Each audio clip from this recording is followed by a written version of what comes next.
चलिए, उत्तर प्रदेश पुलिस के लिए जो होता है, यहाँ पर हमने संविधान को रखा है। आज हम संविधान की चर्चा करेंगे। जो इम्पोर्टेंट क्वेश्चन है हम उन्हीं पर चर्चा करेंगे। कहाँ से उत्तर प्रदेश पुलिस में कहाँ से संविधान पूछा जाता है। तो चलिए देखते हैं कहाँ से पूछा जाता है। पहली बात करेंगे उद्देशिका या प्रस्तावना की बात करते हैं।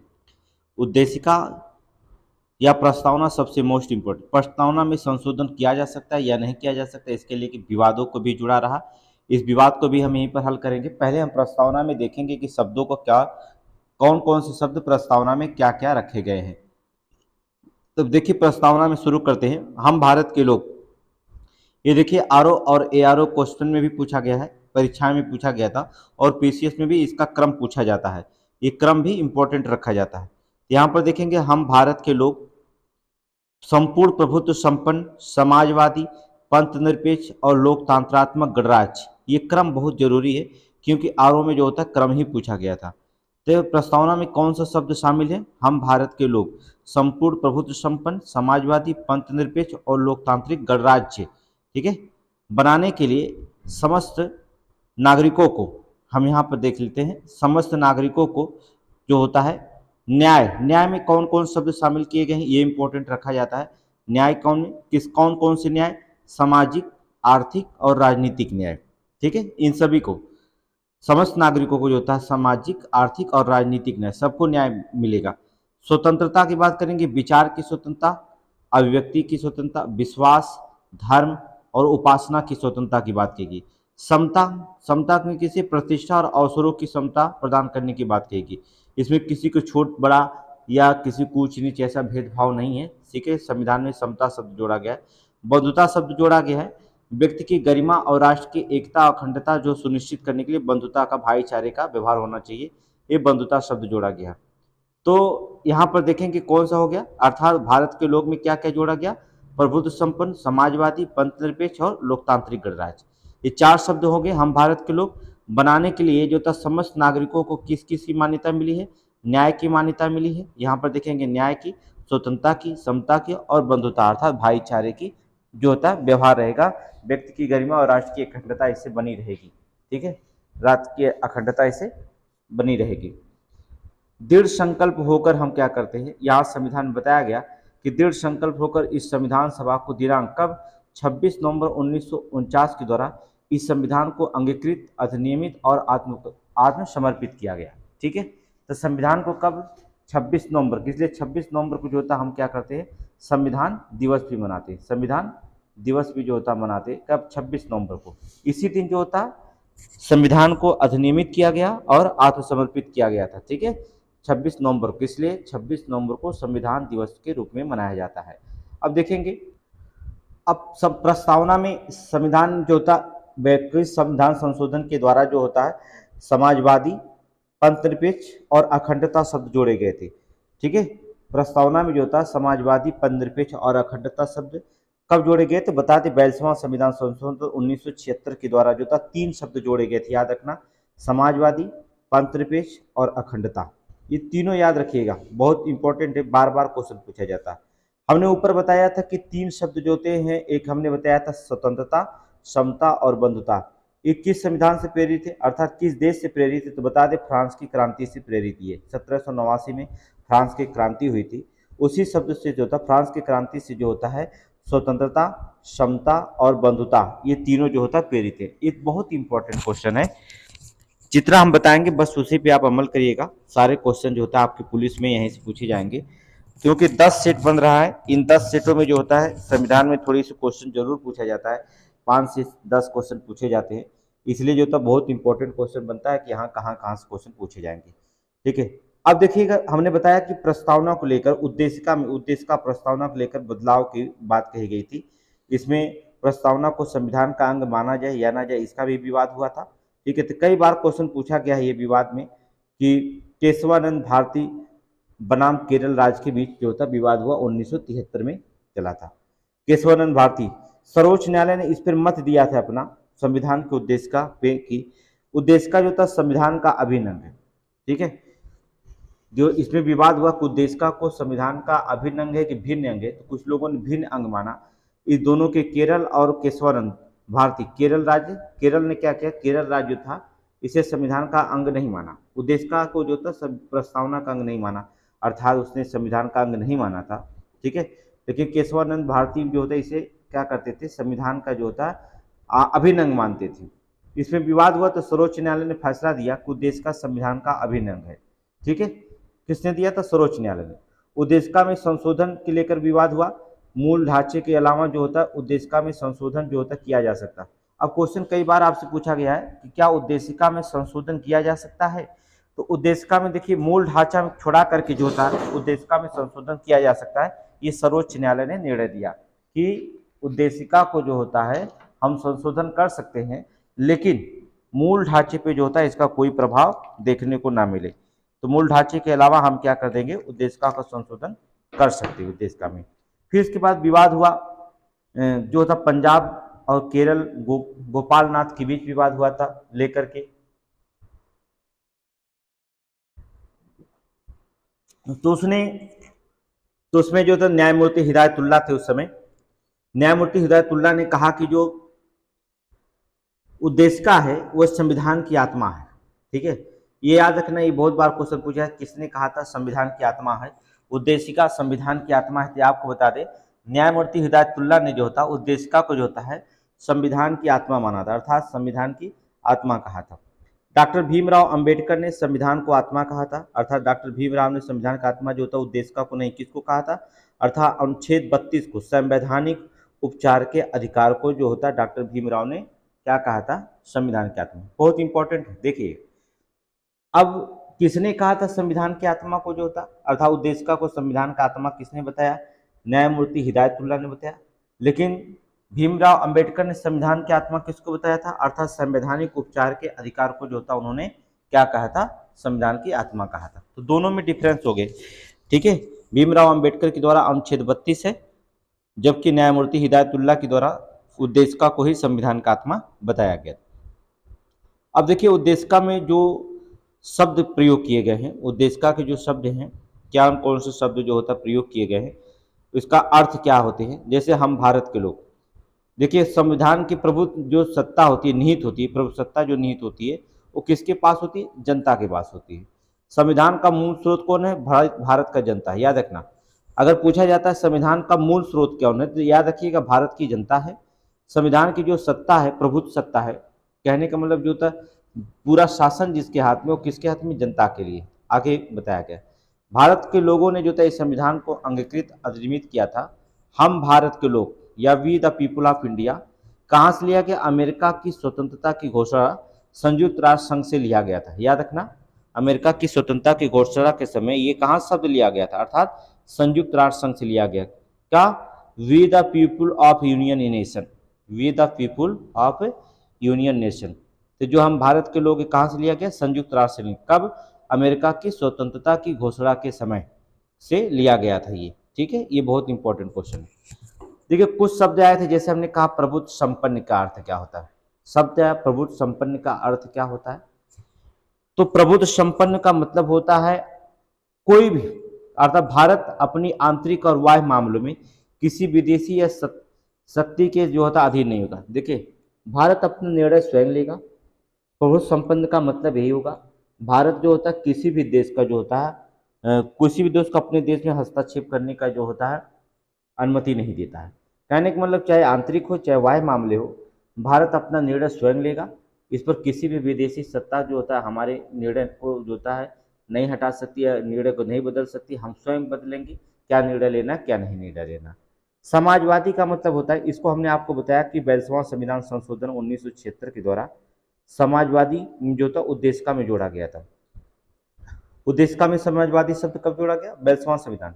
इसका मतलब होता है ये भी वही होता कि आंतरिक और बाह्य मामले में किसी विदेशी सत्ता और शक्ति के अधीन हम नहीं हैं, समाजवादी। ठीक है, हम स्वयं भी निर्णय लेते हैं। दूसरी चीज होता पंथ निरपेक्ष, बहुत इंपॉर्टेंट है। पुलिस में पंथ निरपेक्ष पूछा गया था, बहुत इंपॉर्टेंट क्वेश्चन पूछा जाता है, पंथ निरपेक्ष क्या है।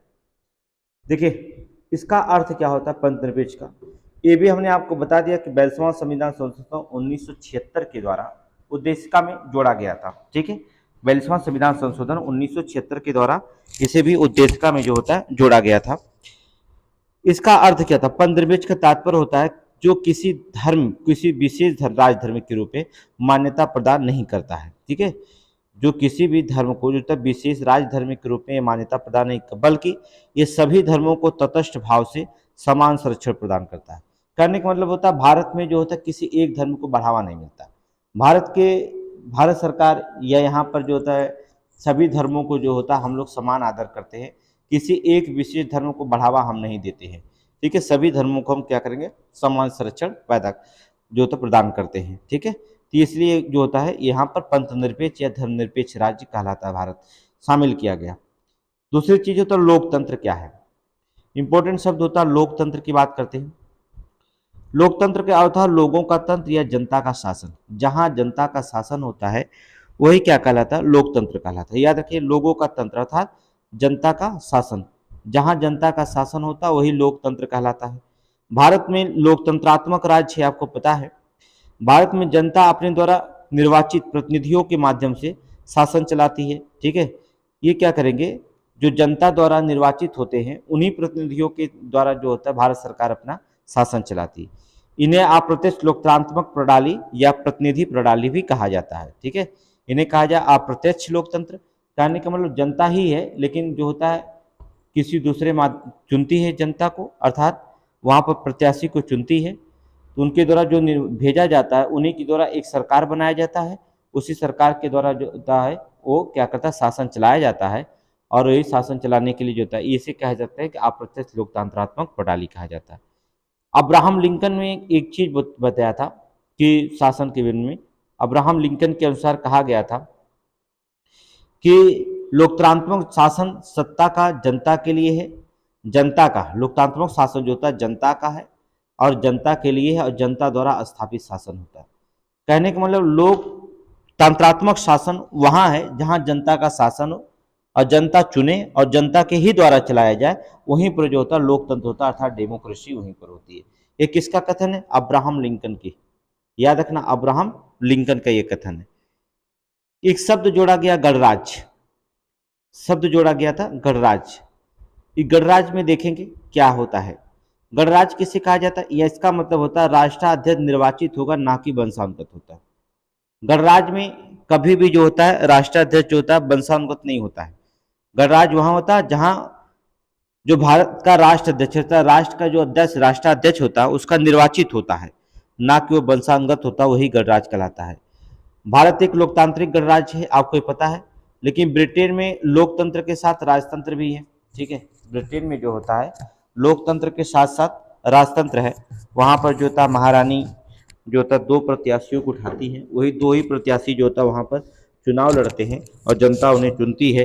इसलिए जो होता पहला तो चुनाव राजतंत्र के द्वारा हुआ, फिर इसके बाद लोकतंत्र के द्वारा हुआ था।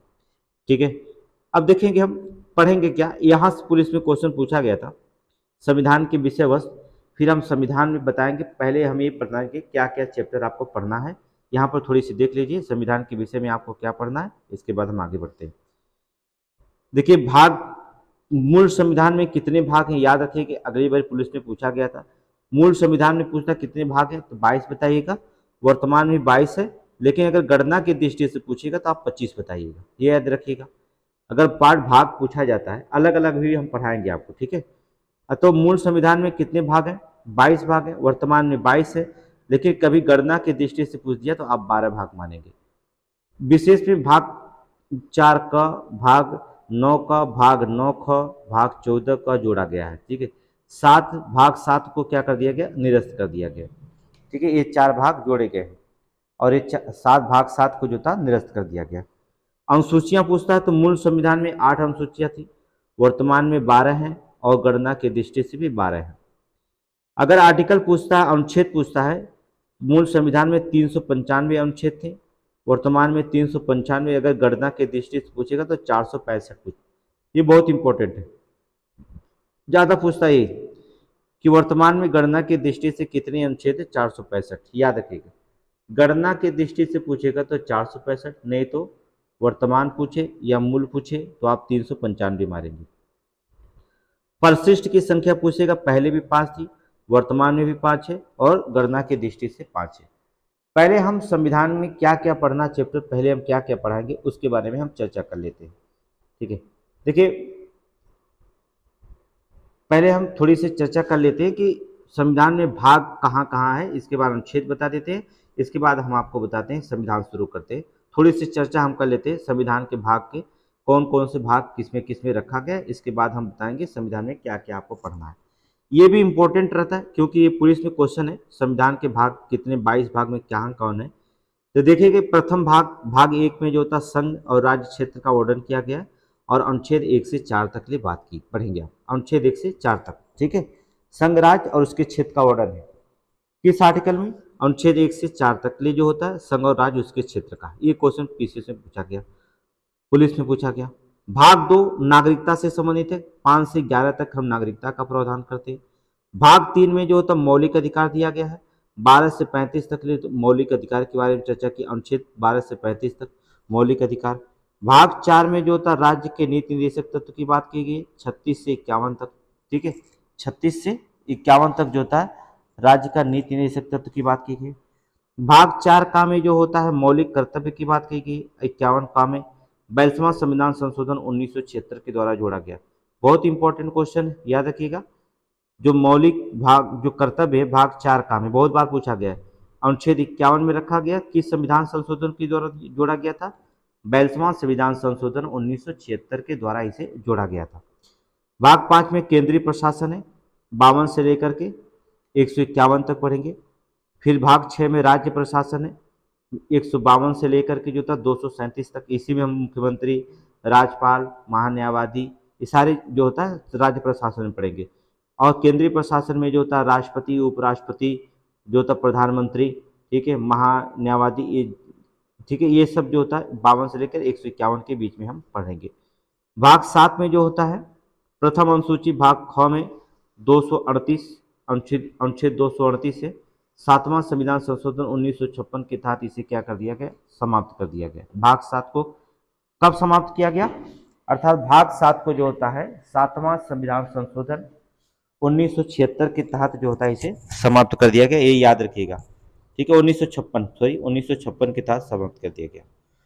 आगे देखेंगे भाग 8 में देखेंगे केंद्र शासित प्रदेश के बारे में चर्चा की है, ये कोई इंपॉर्टेंट नहीं है, ये तीनों इंपॉर्टेंट है, ये तीनों इंपॉर्टेंट है। भाग 9 में पंचायत है, ये आप पुलिस में पूछा जाएगा, भाग 9 पूछा गया था, इस बार क्वेश्चन में फिर पूछा जाएगा। भाग 9 में पंचायत है, कब से, अनुच्छेद 243 से 243 ओ तक की बात की गई, 243 से 243 ओ तक। 73वां संविधान संशोधन 1992 को जो होता है इसे जोड़ा गया, संविधान में जोड़ा गया था, याद रखना। संविधान में कब मिला था मान्यता इसे, 73वां संविधान संशोधन 1992 के द्वारा इसे रखा गया था। भाग 9 का में जो होता नगर निकाय की बात की गई है, 243 पी से 243 जी तक लिए, कब इसे जोड़ा गया था संविधान में, 74वां संविधान संशोधन 1992, ठीक है। 73वां में 9 भाग 9 और 74वां भाग 9 का नगर निकाय। भाग 9 ख सहकारी समितियां हैं, 243 जेड से लेकर 243 जेड टी तक लिए जो होता है। 97 जो होता है संविधान संशोधन 1911 में ये जोड़ा गया था, इतना इंपॉर्टेंट नहीं है, ये तीनों इंपॉर्टेंट मान लीजिए, ये तीनों के तीनों जो होता है ये इंपॉर्टेंट। यहाँ से एक क्वेश्चन बार बार पुलिस में पूछा जाता है, इसलिए इसको अपने दिमाग में रखिएगा। फिर भाग 10 में जो होता है ST क्षेत्र के बारे में थोड़ा आगे हम पढ़ाएंगे। भाग 11 में केंद्र और राज्य विधायिका का संबंध बताएंगे। भाग 12 में आप केंद्र और राज्य कार्यपालिका का संबंध है, अनुच्छेद 264 से लेकर के 300 तक। भाग 13 में केंद्र और राज्य व्यापारिक संबंध है, 301 से 307 तक ले।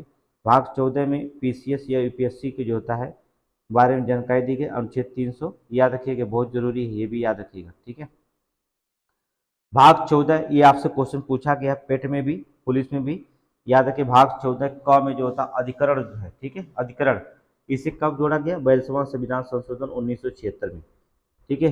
भाग 14 का कब लाया गया, 42वां संविधान संशोधन 1976 में, बहुत इंपॉर्टेंट है। भाग 15 में निर्वाचन आयोग, चुनाव हुआ, इसलिए चुनाव से क्वेश्चन पूछा जाएगा। 324 से लेकर के 329 में कोई भी आर्टिकल पूछता है तो चुनाव से संबंधित होगा, याद रखना। 324 से 329 तक कोई भी आर्टिकल पूछे चुनाव संबंधी आर्टिकल है, क्योंकि निर्वाचन आयोग की बात कही गई है। भाग 16 में SC ST की बात कही गई है, ठीक है, भाग 16 में ST ST की बात कही गई है। आयोग की बात करेंगे 330 से 342। भाग 17 में राजभाषा आयोग, ये इंपॉर्टेंट है, अनुच्छेद 343 से लेकर के 351 तक ले जो होता है, बहुत इंपॉर्टेंट क्वेश्चन पूछा गया है। राजभाषा आयोग जो होता है किस भाग में है? भाग 22 में है, 343 से 351 तक। भाग 18 आपातकाल की बात कही गई है। आपातकाल 352, 356, 360, तीन आपातकाल बहुत इंपॉर्टेंट है, ठीक है। 352 बताएंगे, अभी सारे डिस्क्रिप्टिव बताएंगे आपको। भाग 9 प्रकीर्ण राष्ट्रपति के राष्ट्रपति या राज्यपाल की बात कही 361 से लेकर के 367 के बीच में। भाग 20 इंपॉर्टेंट है, संविधान संशोधन, अनुच्छेद 368 के तहत संशोधन की प्रक्रिया हमने आपको बता दिया, दक्षिणी अफ्रीका से ली गई है, ठीक है। फिर आपको पता है भाग आप पढ़ेंगे 21 में। भाग 21 में क्या पढ़ेंगे आप? भाग 21 में जो होता है आपको पढ़ना होगा संक्रमणकालीन उपबंध है 369 से लेकर 392 तक। भाग 22 में संक्षिप्त नाम, प्रारंभ, हिंदी में पाठ्यकृत पाठ या निरसन, ये सभी 393 से 395। इस 22 भाग आप नोट्स करेंगे अपने कॉपी पर, इसे रिपीट करेंगे, जिससे आपको जो होता है अच्छा नोट्स तैयार हो और आप जो होता है अच्छे नंबर ला सकें। अब देखेंगे हम अनुसूचियाँ की बात करेंगे। भाग 22 भाग के बारे में चर्चा की, 22 भाग के बारे में हमने चर्चा किया। अब अनुसूचियाँ, अनुसूचियाँ भाग अनुच्छेद तीनों को हम एक साथ पढ़ाएंगे, किस कहाँ कहाँ रखा गया। अभी हम चर्चा कर रहे हैं, आपको बता रहे हैं, जिससे आपका एक शॉर्टकट नोट्स तैयार हो जाए और आप अच्छे नंबर जो होता लाएं, चाहे आप एसआई का पेपर दें चाहे पुलिस का पेपर दें, ठीक है। देखिए मूल संविधान में हमने आपको पहले ही बता दिया कि जो मूल संविधान है उसमें अनुसूचियों की संख्या जो बताई गई है वो आपको 8 अनुसूचियाँ थी, ठीक है। मूल संविधान में 8 अनुसूचियाँ थी, हमने आपको बताया, लेकिन वर्तमान में 12 अनुसूचियाँ हैं। संविधान के विषयों को जानने का शीर्षक क्या है? अनुसूची फर्स्ट में जो होता है संघ और राज्य क्षेत्र का वर्णन मिलता है। अनुसूची 2 में जो होता है वेतन और भत्ते की बात कही गई है। अनुसूची 3 में शपथ या प्रतिज्ञान का प्रारूप की बात कही गई। याद रखना, अनुसूची फर्स्ट में संघ और उसके राज्य क्षेत्र का वर्णन है। अनुसूची 2 में जो होता है वेतन व भत्ते का है। अनुसूची 3 में शपथ प्रतिज्ञान के प्रारूप के बात कही गई है। अब भाग 4 में क्या कहा गया, यहाँ पर देखेंगे मोस्ट इंपॉर्टेंट है, राज्यसभा की सीटों का आवंटन अनुसूची 4 में कही गई। 5 में जो होता है क्या कहा गया, अनुसूची 5, 6 बहुत इंपॉर्टेंट क्वेश्चन है। अनुसूची 5 में संपूर्ण भारत के एसटी के बारे में, लेकिन असम, मेघालय, त्रिपुरा, मिजोरम को छोड़कर, एसटी को छोड़कर, करने का मतलब भाग 5 में संपूर्ण भारत, पूरे भारत में अनुसूचित जनजाति के बारे में बताया गया है, लेकिन इसमें 4 राज्यों को छोड़ दिया गया है। याद रखना, जो छोड़ा गया वही पूछा जाता है। वो 4 राज्य कौन कौन से? असम, मेघालय, त्रिपुरा और मिजोरम के अनुसूचित जाति को छोड़ करके जो होता है। अनुसूचित 6 में जो होता है असम, मेघालय, त्रिपुरा और मिजोरम के एसटी के बारे में। इनके लिए जो छोड़ा गया है असम, मेघालय, त्रिपुरा और मिजोरम के एसटी के बारे में जो छोड़ा गया है, ये का अनुसूची 6 में जो होता रखा गया, इन्हें अनुसूची 6 में रखा गया और इन्हें अनुसूची जो होता है 5 में रखा गया, ठीक है। तो 5 या 6 में रखा गया। अनुसूची 7 में जो होता सूची विभाजन की बात की गई। अनुसूची 8 में जो होता भाषाओं के बारे में उल्लेख किया गया, ठीक है। अनुसूची 8 जो होता भाषा का उल्लेख के बारे में बताया गया। अनुसूची 8 भाषा का उल्लेख है, ठीक है। अनुसूची 7 जो होता सूची विभाजन के बारे में उल्लेख किया गया। अब देखिए सबसे मोस्ट इंपॉर्टेंट होता है यहाँ पर, देखिए पुलिस हो या आरओ हो या पीसीएस हो, कोई भी क्वेश्चन होता है यहाँ पर क्वेश्चन जरूर पूछा जाता है। ये पूरे 4 अनुसूची 9, 10, 11, 12 इंपॉर्टेंट है। अनुसूची 9 में जो होता भूमि आवंटन कानून है, जो फर्स्ट संशोधन के द्वारा जो होता 1951 में जोड़ा गया था। याद रखना, भूमि आवंटन कानून किस संशोधन के द्वारा? पहला संविधान संशोधन के द्वारा जोड़ा गया। अनुसूची 10 जो 10वीं में जो था दल बदल कानून है, जो 52 संविधान संशोधन के द्वारा 1985 में जोड़ा गया। अनुसूची 11 में जो था पंचायत है, जो 73वां संविधान संशोधन 1992। अनुसूची 12 में नगर निगम है, जो 74वां संविधान संशोधन 1992। ये बहुत इंपॉर्टेंट चारों के चारों आप दिमाग में रखेंगे या नोट्स बनाएंगे, मोस्ट इंपॉर्टेंट क्वेश्चन है ये चारों। देखेंगे आपको थोड़ा सा यहाँ पर हमने एक सांचा बनाया है, देखेंगे क्या कहा जाता है।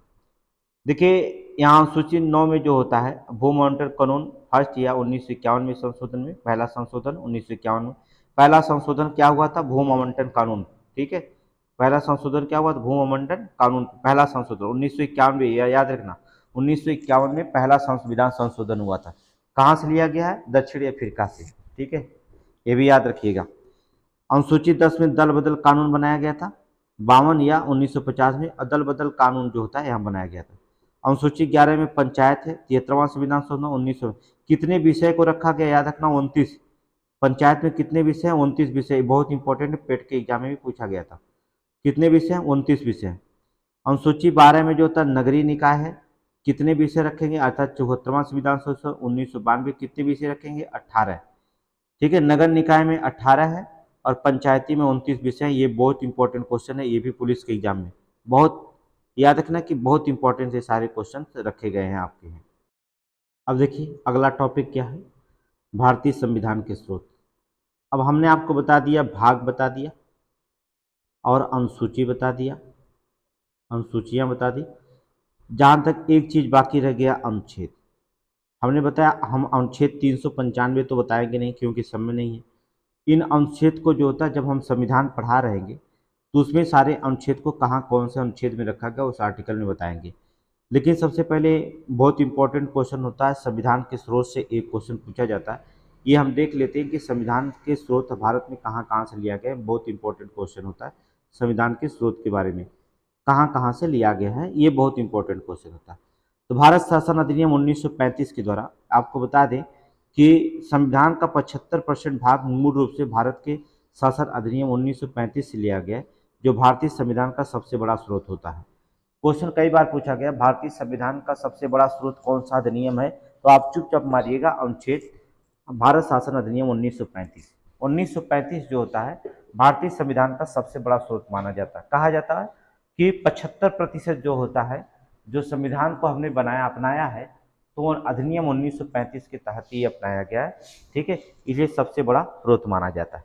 अब कहाँ कहाँ से क्या क्या लिया गया, यहाँ पर थोड़ी सी गणना करेंगे कि कहाँ से क्या लिया गया। आपके पुलिस के एग्जाम में दृष्टि से हम पढ़ा रहे हैं। ठीक है, और बहुत बड़ा अगर डिस्क्रिप्टिव क्लास अगर देखना होगा तो आपको क्लास में आना पड़ेगा। बहुत वहाँ पर क्लास में जो होता है भाई वहाँ पर पढ़ाया जाता है, तो एक टॉपिक पढ़ाने में जो हमने अब तक 23 मिनट या 25 मिनट में पढ़ाया है टॉपिक, और उसी को पढ़ाने में कम से कम 2-3 दिन लग जाएगा अच्छी चर्चा करने में। ठीक है, लेकिन हम आपको इम्पोर्टेंट चीज़ बता दे रहे हैं, आप बड़े आसानी से 2-3 वीडियो में जो होता है संविधान खत्म कर देंगे। बहुत आसानी से आप पढ़ के उसे पुलिस का पेपर दे सकते हैं। तो देखिए ब्रिटेन से क्या क्या लिया गया, पहले यहाँ पर चर्चा करते हैं कि हम ब्रिटेन से क्या क्या लिया गया। ब्रिटेन से जो होता है क्या लिया गया, संसद या संसद का संसदीय प्रणाली, संसदीय शासन प्रणाली। संसद से क्या लिया गया, संसद लिया गया और संसदीय प्रणाली लिया गया। ठीक है, संसद, विधि, नागरिकता और मत। ठीक है, क्या क्या लिया गया, संसद लिया गया, विधि लिया गया है, नागरिकता लिया गया और मत। ये 4 चीज़ें जो होती है कहाँ से लिया गया है, ब्रिटेन के संविधान से। तो संसदीय प्रणाली लिया गया। विधि में क्या क्या है, विधि का शासन, विधि निर्माण की प्रक्रिया क्या होनी चाहिए, विधायिका, मंत्रिपरिषद या मंत्रिमंडल। ये जो विधायिका में मंत्रिमंडल और मंत्रिपरिषद ये लिया गया। कहाँ से लिया गया, विधि से। यानी नागरिकता से क्या लिया गया, ब्रिटेन भी नागरिकता एकल, हमारे यहाँ भी एकल नागरिकता हो गया। मत में क्या लिया गया, संवैधानिक मत के आधार पर चुनाव और जीत का फैसला। ठीक है, सर्वाधिक मत के आधार पर। ठीक है, सर्वाधिक मत के आधार पर चुनाव होगा और जीत का फैसला होगा। जो सबसे ज़्यादा मत पाएगा वही जो होता है जीते। ये इतनी चीज़ें जो होती हैं आपके ब्रिटेन के संविधान से ली गई हैं। इसे आप नोट कर सकते हैं, लिख सकते हैं कॉपी पे, क्योंकि बहुत इंपॉर्टेंट क्वेश्चन होता है ये। यहाँ से क्वेश्चन संविधान के स्रोत से पूछा जाता है, कहाँ कहाँ से लिया गया। अगली चीज़ पे देखेंगे अमेरिका के संविधान से क्या लिया गया है। यहाँ पर चर्चा करते हैं अमेरिका का संविधान में हमने क्या क्या अमेरिका के संविधान से लिया गया। अगर आपको 60 ट्रिकी बनाना है तो यहाँ पर लिखा गया है सराउ मौन सराउ। ठीक है, सराउ मौन सराउ। सार से क्या करेंगे, आप देखेंगे संविधान की सर्वोच्चता किसमें ली गई, अमेरिका के। राष्ट्रपति अमेरिका से, ऊ है उपराष्ट्रपति, राष्ट्रपति और उपराष्ट्रपति लिए गए। मौ से मौलिक अधिकार कहाँ से लिया गया है, अमेरिका से। न्याय से न्यायिक पुनर्वलोकन कहाँ से लिया गया है, अमेरिका से। स्वतंत्र न्यायपालिका कहाँ से लिया गया, अमेरिका से। राष्ट्रपति पर महाअभियोग प्रक्रिया कहाँ से लिया गया, अमेरिका से। याद रखना, संविधान की सर्वोच्चता, राष्ट्रपति के चुनाव या उपराष्ट्रपति का पद या राष्ट्रपति का पद, मौलिक अधिकार, न्यायिक पुनर्वलोकन, स्वतंत्र न्यायपालिका और राष्ट्रपति का महाभियोग प्रक्रिया, ये सभी जो होता है। और भी लिया गया है दो, उद्देशिका का विस्तार, ठीक है, उद्देशिका का विस्तार, ये कहाँ से लिया गया? सभी अमेरिका के संविधान से लिया गया है। अब देख लीजिए, अमेरिका के संविधान से संविधान की सर्वोच्चता, राष्ट्रपति, उपराष्ट्रपति, मौलिक अधिकार, न्यायिक पुनर्वलोकन, स्वतंत्र न्यायपालिका, राष्ट्रपति का महाभियोग और उद्देशिका का विचार, ये सभी के सभी जो होते हैं कहाँ से लिए गए हैं? अमेरिका के संविधान से लिया गया है, ठीक है, अमेरिका के संविधान से लिया गया। अब देखेंगे कनाडा के संविधान से क्या लिया गया, ये देखेंगे शॉर्टकट हमने बनाया है, शॉर्टकट देख लीजिएगा। कनाडा के संविधान से क्या क्या लिया गया? अवशिष्ट शक्तियाँ कहाँ से ली गई? कनाडा के संविधान से। संघीय शासन प्रणाली कनाडा के संविधान से। राज्य संघ राज्य के बीच शक्तियों का विभाजन, संघ और राज्यों के बीच जो था शक्तियों का विभाजन, कनाडा के संविधान से। राज्यपाल का पद कहाँ से लिया गया? कनाडा के संविधान से, ठीक है। राज्यपाल का पद, अवशिष्ट शक्तियों का विभाजन, संसदीय शासन प्रणाली, संघ राज्य बीच के शक्तियों का विभाजन, राज्यपाल का पद, ये सभी के सभी कहाँ से लिया गया? कनाडा के संविधान से लिया गया है। फिर इसके बाद देखेंगे आयरलैंड के संविधान से क्या क्या लिया गया, ठीक है, आयरलैंड के संविधानों से क्या लिया गया। चलिए एक शब्द याद रखिएगा, निमरा, ठीक है, अगर शॉर्टकट आप नाम रखना चाहते हैं तो निमरा शब्द याद रखिए, निमरा। नी से जो होता नीति निदेशक तत्व, माँ से मनोनयन, पता है कि राज्यसभा में 12 सांसदों का मनोनयन कौन करता है? राष्ट्रपति, ठीक है, राष्ट्रपति 12 सदस्यों को मनोनयन करता है, ठीक है। खेल कूद से भी जुड़ता है, सामाजिक कार्य करता है। ये 5 क्षेत्रों से जो होता है, 5 क्षेत्र ऐसे हैं जहाँ से जो होता है राष्ट्रपति ने नियुक्त करता है। आगे बताते हैं 5 क्षेत्र में। राष्ट्रपति का निर्वाचक मंडल, अर्थात राष्ट्रपति का निर्वाचक मंडल भी कहाँ से आया? अर्थात आयरलैंड के संविधान से। निर्वाचक मंडल में कहाँ से शामिल किसको किया जाएगा, ये आयरलैंड का संविधान बताएगा।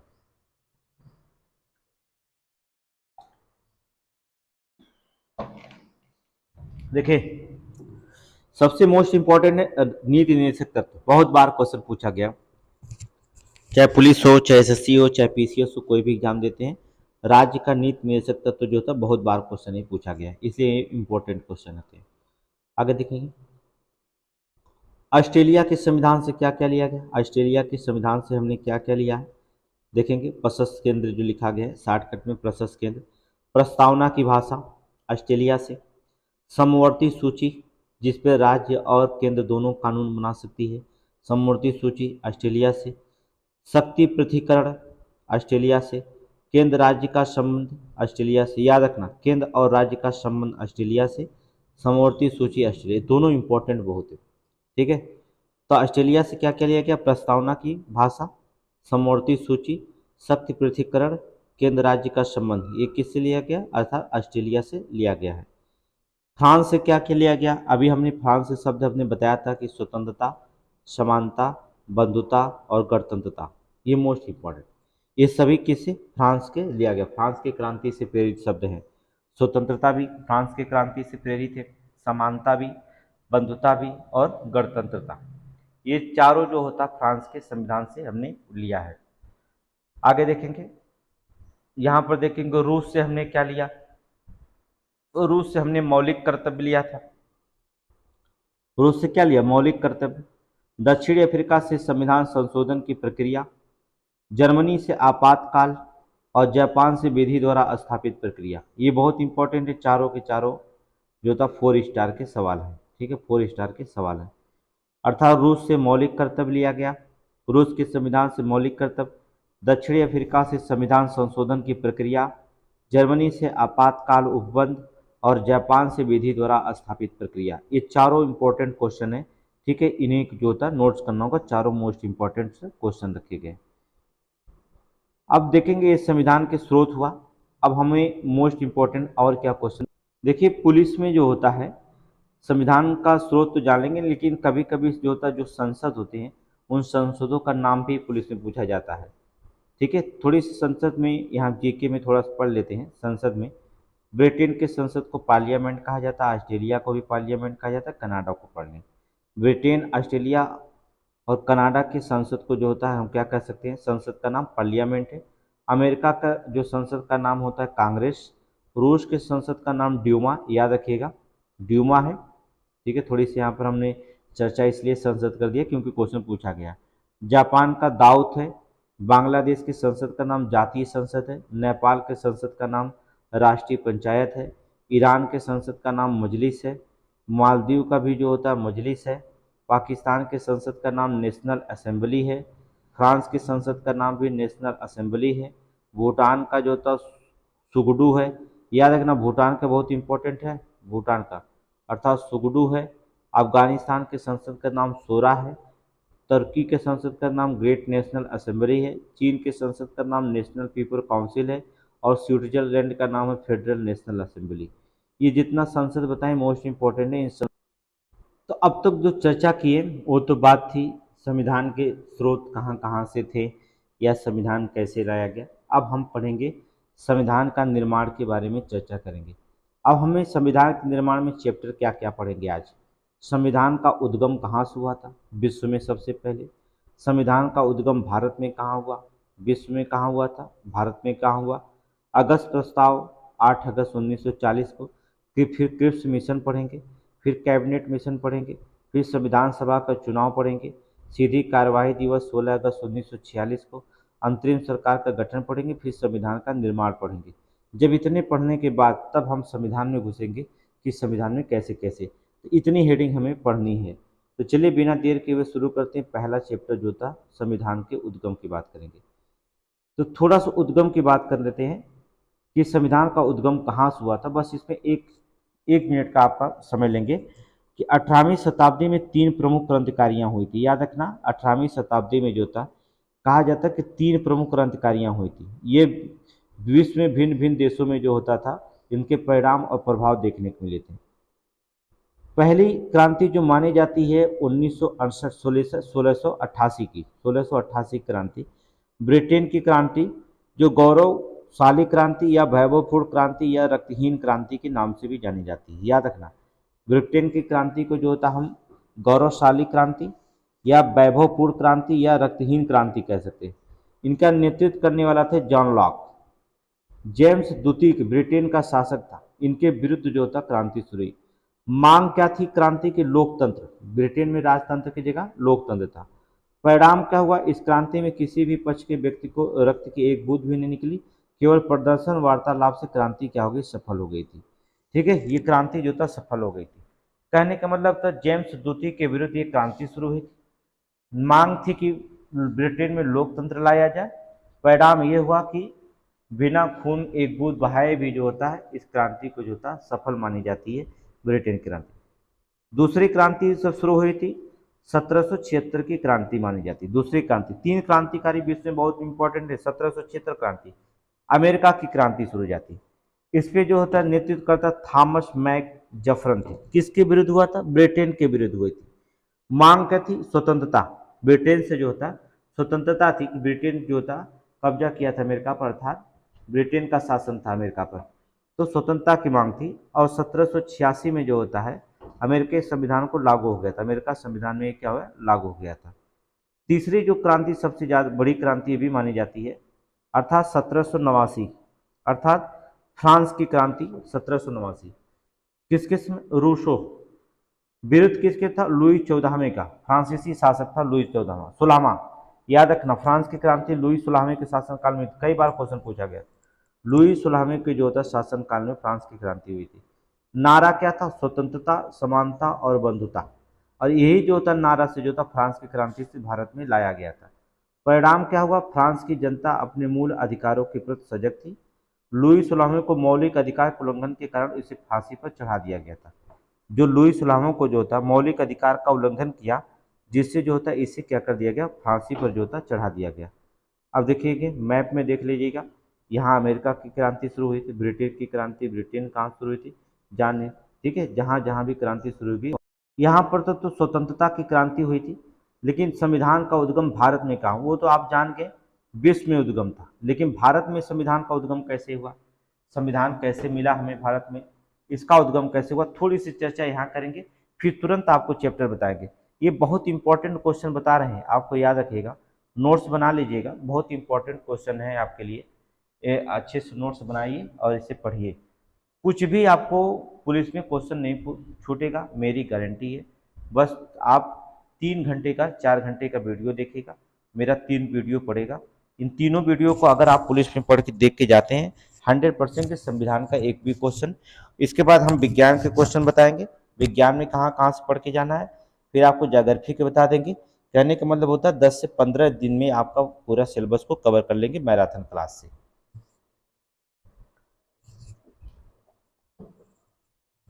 चलिए, भारत के संविधान के जो होता उद्गम की अगर हम बात करते हैं तो यहाँ पर देखेंगे भारत का संविधान घटना, पहले देखिए वर्ष 1895 में स्वराज विधेयक में बाल गंगाधर तिलक संविधान सभा के सिद्धांत का प्रतिपादन सबसे पहले किया।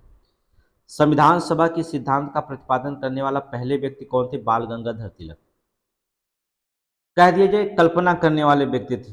संविधान सभा के सिद्धांत जो संविधान की मांग करने वाले अर्थात कल्पना करने वाले पहले अगर व्यक्ति की बात करें तो 1895 में स्वराज विधेयक में जो होता था बाल गंगाधर तिलक। स्वराज विधेयक अलग है, स्वराज पार्टी अलग है। याद रखना 1923 में स्वराज पार्टी की स्थापना हुई थी सीआर दास और मोतीलाल नेहरू, और स्वराज विधेयक यहाँ अलग है और स्वराज भी अलग है।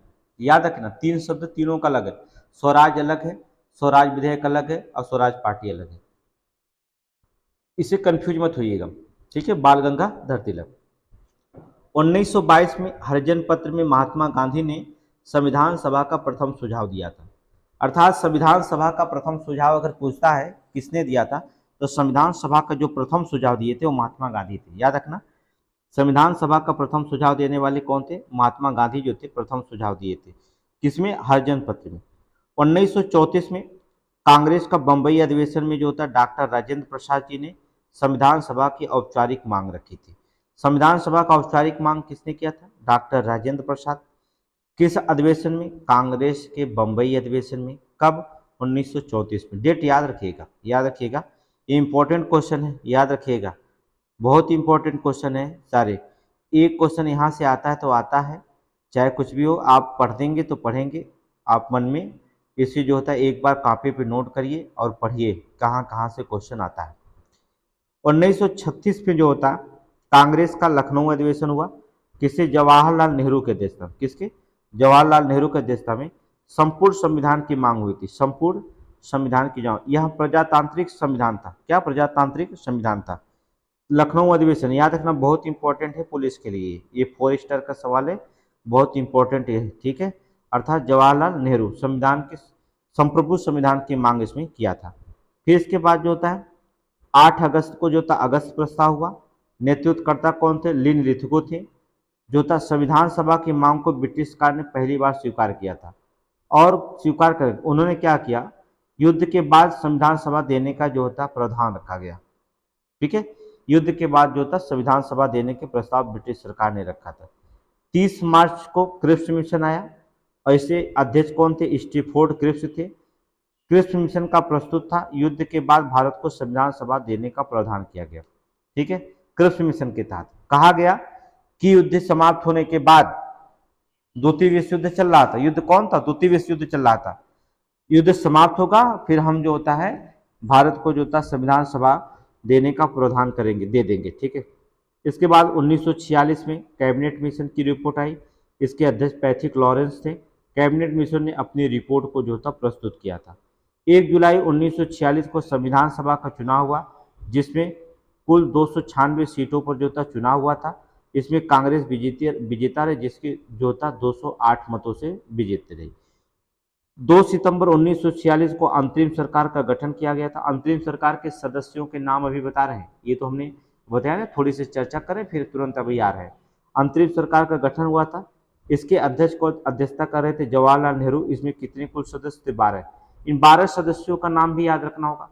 कौन कौन समितियां किसको मिलेगी, समितियों याद करना होगा, अभी हम आपको बताएंगे। ये बहुत इंपॉर्टेंट है, चाहे पेट हो कोई भी एग्जाम, बहुत इंपॉर्टेंट क्वेश्चन है।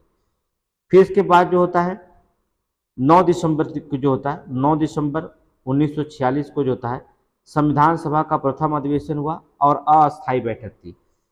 और डॉक्टर सच्चिदानंद सिन्हा को जो था प्रथम अस्थायी अध्यक्ष चुना गया था। याद रखना, अस्थायी अध्यक्ष नहीं चुना गया था, डॉक्टर सच्चिदानंद सिन्हा को जो होता है अस्थायी अध्यक्ष चुना गया था और अस्थायी बैठक थी। 2 दिन के बाद सच्चिदानंद सिन्हा जो होता है मर भी जाते हैं। ठीक है, 11 दिसंबर 1946 को जो था संविधान सभा का दूसरा अधिवेशन हुआ। प्रथम अधिवेशन कब हुआ था? संविधान सभा का प्रथम अधिवेशन 9 दिसंबर 1946 को हुआ था। 9 दिसंबर 1946 को हुआ था प्रथम अधिवेशन। द्वितीय अधिवेशन कब हुआ? 11 दिसंबर 1946 को हुआ था। अर्थात संविधान सभा द्वारा द्वितीय अधिवेशन। प्रथम जो था अस्थायी बैठक कब हुई थी? प्रथम अस्थायी बैठक संविधान सभा का 11 दिसंबर 1946 को जो होता है प्रथम अस्थायी बैठक हुई थी। और अस्थायी अध्यक्ष कौन थे? डॉक्टर राजेंद्र प्रसाद। ये बहुत इंपॉर्टेंट क्वेश्चन, कहाँ से क्या क्या क्वेश्चन पूछेगा ये आपको बहुत जरूरी है क्वेश्चन को समझना और देना। क्वेश्चन तो बड़ा आसान है, पूछने का तरीका जो होता है थोड़ी सी कठिन होता है, और आप समझ गए तो कितना भी कैसे भी पूछे आसान होगा। 13 दिसंबर 1946 को जो होता है उद्देशिका का प्रस्ताव हुआ जवाहरलाल नेहरू की अध्यक्षता में। 22 जनवरी 1947 को था उद्देशिका को पारित किया गया था। ठीक है, याद रखना उद्देशिका का प्रस्ताव 13 दिसंबर 1946 किसकी अध्यक्षता में? जवाहरलाल नेहरू। याद रखना जवाहरलाल नेहरू, कई बार उद्देशिका प्रस्ताव किसके जो था अध्यक्षता में पारित हुई थी? जवाहरलाल नेहरू। कई बार क्वेश्चन पूछा गया, प्रस्ताव पारित हुआ था, याद रखिएगा किसके? जवाहरलाल नेहरू। 26 नवंबर को जो होता भारत के संविधान को अंगीकृत किया गया और इसी दिन जो होता हम संविधान दिवस मनाते हैं। ठीक है, इसको हमने बता ही दिया। जो था 24 जनवरी 1950 को जो होता है संविधान सभा की अंतिम बैठक हुई। ठीक है, अंतिम बैठक कब हुई? संविधान सभा की अंतिम बैठक 24 जनवरी 1950। याद रखना 24 जनवरी 1950 को संविधान सभा की अंतिम बैठक हुई। 9 दिसंबर 1946 को संविधान सभा की प्रथम अधिवेशन हुआ था। याद रखना, प्रथम पूछेगा तो 9 दिसंबर 1946 और अंतिम पूछेगा तो 24 जनवरी 1950। ठीक है, 284 सदस्यों ने, याद रखना 284 सदस्यों ने जो होता है अंतिम रूप से हस्ताक्षर किए थे। और उस समय डॉक्टर राजेंद्र प्रसाद भारत के प्रथम राष्ट्रपति को जो था बनाया गया था। ठीक है, प्रथम राष्ट्रपति बनाया गया भारत का, राजेंद्र प्रसाद को भारत का प्रथम इसी दिन। कब? 24 जनवरी 1950 को। ठीक है, 284 सदस्यों ने हस्ताक्षर, अंतिम हस्ताक्षर किए और इसी दिन जो होता है भारत का प्रथम राष्ट्रपति डॉक्टर राजेंद्र प्रसाद जी को जो था बनाया गया था। तो डेट पूछता तभी। ठीक है, अंतिम बैठक के लिए बनाया गया था, ये भी आप समझ लीजिए। 24 जनवरी 1950 को संविधान पूर्ण रूप से लागू किया गया और इस दिन जो होता है हम लोग क्या मनाते हैं? गणतंत्र दिवस मनाते हैं। तो गणतंत्र दिवस मनाते हैं 26 जनवरी 1950। और फिर अगर पूछता है आपसे क्वेश्चन है कि संविधान दिवस कब मनाते हैं, तो आप बताना होगा 26 नवंबर 1949, अर्थात 26 नवंबर को संविधान दिवस मनाते हैं। ये सारे इंपॉर्टेंट क्वेश्चन। तो चलिए देखिए कुछ मिशन के बारे में चर्चा करते हैं। उत्तर प्रदेश पुलिस में कुछ मिशन पूछा गया था, तो अगला टॉपिक होगा हमारा मिशन। तो मिशन में सभी मिशन नहीं पढ़ाएंगे, लेकिन जैसे कैबिनेट मिशन हुआ, क्रिप्स मिशन योजना हुई, ये जो मोस्ट इम्पोर्टेंट क्वेश्चन होते हैं उन्हीं पर चर्चा की जाएगी। तो क्रिप्स मिशन जो कब आया? 30 मार्च 1942 को बना था। इसका घटनाक्रम क्या हुआ कि 11 मार्च 1942 को क्रिप्स मिशन की घोषणा हुई थी। कहाँ पर? लंदन में। याद रखिएगा ब्रिटेन में इसकी घोषणा हुई थी। और 23 मार्च 1942 को सर स्ट्रैटफोर्ड मिशन जो होता वो दिल्ली में इसका आगमन हुआ था। दिल्ली में इसका आगमन हुआ था। तो पूछा जाता है कि क्रिप्स मिशन जो होता दिल्ली कब आगमन हुआ था? तो 23 मार्च 1942 को सर स्ट्रैटफोर्ड क्रिप्स के द्वारा। ठीक है, और 30 मार्च 1942 को क्रिप्स मिशन का प्रस्ताव प्रस्तुत किया गया था। अब इस बता दें कि 11 मार्च को जो होता क्रिप्स मिशन की घोषणा जो हुई थी, तो उस समय घोषणाकर्ता कौन थे? उस समय भारत के ब्रिटेन के प्रधानमंत्री कौन थे? ठीक है, ब्रिटेन के प्रधानमंत्री। क्वेश्चन कई बार पूछा गया क्रिप्स मिशन योजना के समय जो होता ब्रिटेन के प्रधानमंत्री कौन थे? तो विंस्टन चर्चिल थे। याद रखिएगा विंस्टन चर्चिल वहाँ के प्रधानमंत्री थे और जब घोषणा हुई थी। तो इस क्वेश्चन को बहुत इंपॉर्टेंट क्वेश्चन माना जाएगा। क्रिप्स मिशन 30 मार्च 1942 के अध्यक्ष कौन बनाए गए थे? या आप याद रखिएगा अध्यक्ष उस समय कौन थे? Stratford Cripps. वायसराय कौन थे? Lord Linlithgow. ब्रिटेन के प्रधानमंत्री कौन थे? Winston Churchill. ठीक है, इन तीनों लोगों का नाम याद रखिएगा। कृषि मिशन योजना में। देखिए यहाँ कारण क्या था। पहली बात, कारण क्या था कि जापान का रंगून पर अधिकार हो जाने से अंतर्राष्ट्रीय समुदाय जैसे अमेरिका, चीन, ऑस्ट्रेलिया ने ब्रिटेन पर भारत को स्वतंत्र करने का दबाव बढ़ा दिया था। ठीक है, क्रिस मिशन में जैसे जापान पर रंगून तक अधिकार हो जाने से जो था, जो अंतर्राष्ट्रीय समुदाय थे वहां पर देखेंगे, विशेषकर जैसे माना जाता है अमेरिका ने, चीन, ऑस्ट्रेलिया ने जो था ब्रिटेन पर दबाव बनाया कि भारत को स्वतंत्र करने के लिए दबाव बनाया था। और द्वितीय विश्व युद्ध में भारतीयों को मदद मांगने के लिए जो होता है, पहली बात ये थी। गांधी जी ने इसे जो था पोस्ट डेटेड चेक नाम दिया था क्रिस मिशन को, या हिंदी में कह सकते हैं उत्तर तिथि चेक कहकर जो था ठुकरा दिया था। ठीक है, गांधी जी ने उत्तर तिथि चेक कहकर कृषि मिशन योजना को स्वीकार ठुकरा दिया। अप्रैल 1942 को कृषि मिशन को अचानक जो था वापस ले लिया गया था। अब देखेंगे कृषि मिशन के प्रावधान क्या थे, क्या क्या कृषि मिशन के प्रावधान थे, उसमें क्या रखा गया था। युद्ध के बाद भारत को निम्नलिखित अधिकार देने की बात कही गई थी। इसमें कृषि मिशन में क्या कहा गया था, डोमिनियन स्टेट मतलब औपनिवेशिक स्वराज। डोमिनियन स्टेट का मतलब होता है औपनिवेशिक स्वराज की बात कही गई थी उसमें। और संविधान सभा के गठन की बात कही गई थी, और भारतीय संघ अर्थात फेडरेशन की बात कही गई थी। इन तीन चीजों को जो होता है कृषि मिशन में रखा गया था। अगर युद्ध समाप्त हो जाता है जिसमें भारतीय लोग भागीदार होते हैं, तो अगर युद्ध समाप्त होने के बाद, युद्ध जीतने के बाद भारत को डोमिनियन स्टेट का दर्जा दे दिया जाएगा, और उन्हें संविधान सभा में अपनी जो था मनमाफिक जो होता है संविधान बनाने का जो होता है छूट होगी, और भारतीय संघ को भी बना सकते हैं वो। ठीक है, लेकिन क्या हुआ, कांग्रेस के आधिकारिक वार्ताकार उसमें कौन कौन थे, दो वार्ताकार थे कांग्रेस के। ठीक है, कृषि मिशन के साथ कांग्रेस के आधिकारिक वार्ताकार पूछा जाता है तो जवाहरलाल नेहरू और मौलाना अबुल कलाम आजाद, ये दो लोग थे। कथन आपको हमने बता दिया, कथन दो लोगों का कथन सिर्फ याद करना है। महात्मा गांधी जी ने आगे की तिथि चेक कहा था। ठीक है, आगे की तिथि चेक कहा था। और जवाहरलाल नेहरू का कथन था आगे का तिथि चेक जिसका बैंक नष्ट होने वाला था। कई बार क्वेश्चन पूछा गया था, किसने कृषि मिशन को जो होता है कहा था कि जिसका बैंक नष्ट होने वाला था, अर्थात उसे आगे की तिथि चेक कहा गया था। मतलब कि इन दोनों कथनों को जो होता है आप याद रखिएगा। आगे की तिथि चेक महात्मा गांधी, ठीक है, आगे की तिथि चेक जिसका बैंक नष्ट होने वाला, ये कौन थे, जवाहरलाल नेहरू ने कृषि मिशन की कहा था। ये कृषि मिशन की योजना में इतने क्वेश्चन पूछे गए थे। अब देखते हैं कृषि मिशन योजना के तहत जो होता है कौन कौन से क्वेश्चन इसमें शामिल। कैबिनेट मिशन योजना, कैबिनेट मिशन में देखिए क्या हुआ घटना, ये बहुत इंपॉर्टेंट है, इस क्वेश्चन को ध्यान से रखेंगे। कैबिनेट मिशन योजना घटनाक्रम की तिथि देखिएगा। घटनाक्रम की तिथि ज़्यादा से ज़्यादा क्वेश्चन पूछा जाता है, घटनाक्रम की तिथि, इसलिए जो होता है याद रखिएगा घटनाक्रम तिथि बहुत इंपॉर्टेंट होता है। 19 फरवरी 1946 को जो होता है कैबिनेट मिशन की घोषणा हुई, कहाँ पर, इटली के द्वारा।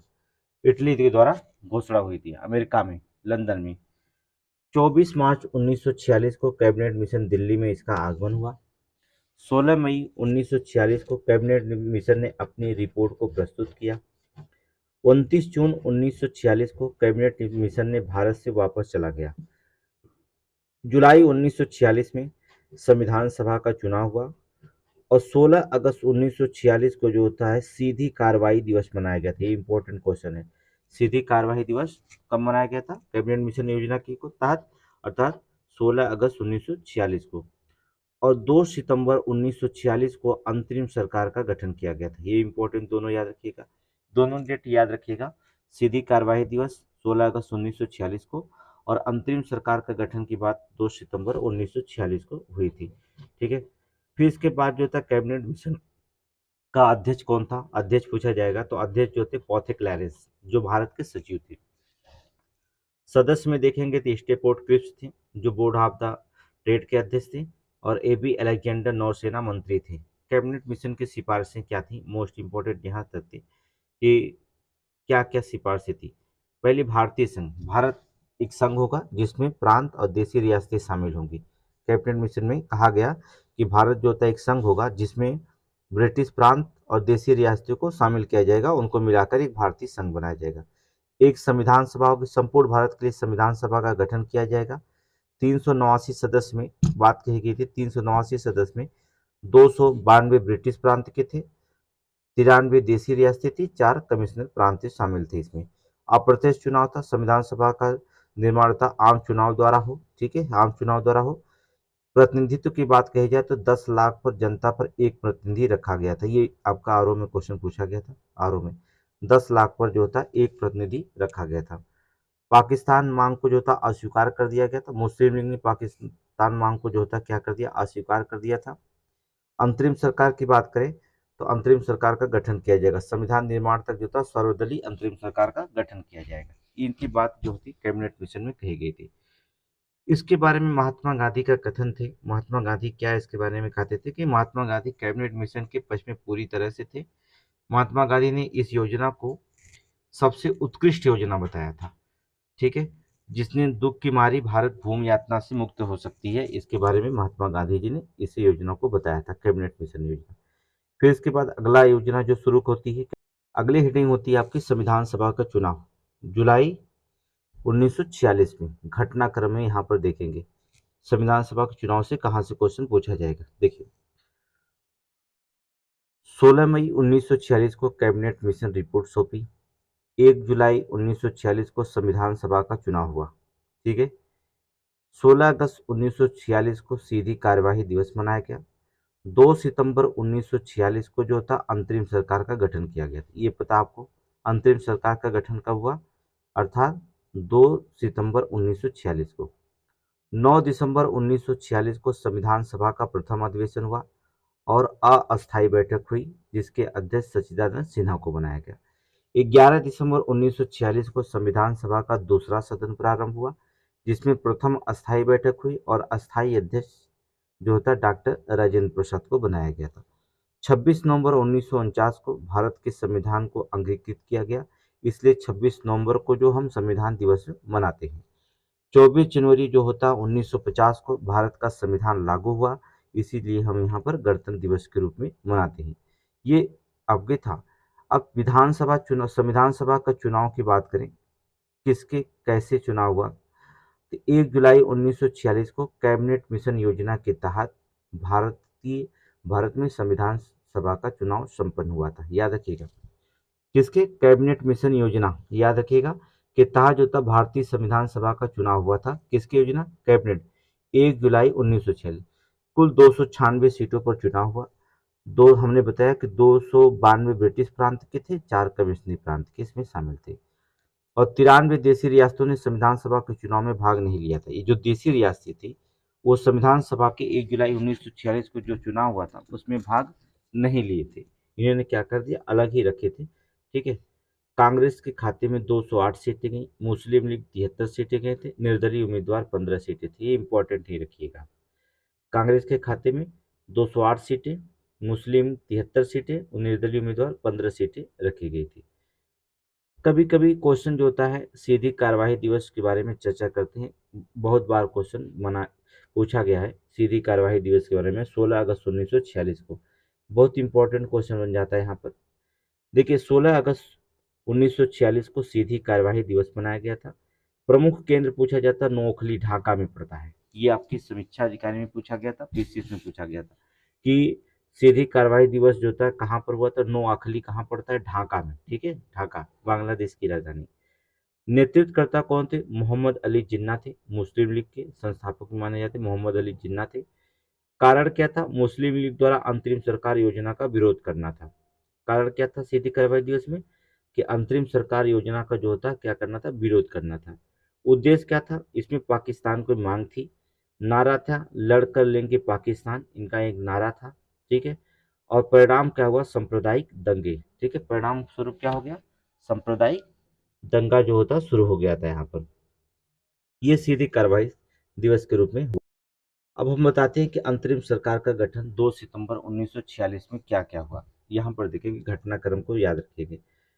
देखिए 12 अगस्त 1946 को वायसराय लॉर्ड बेबल ने कांग्रेस की अंतरिम सरकार गठन को आमंत्रण भेजा था। कांग्रेस को जो होता है अंतरिम सरकार के गठन के लिए आमंत्रण भेजा था। कौन, लॉर्ड बेबल, याद रखिएगा।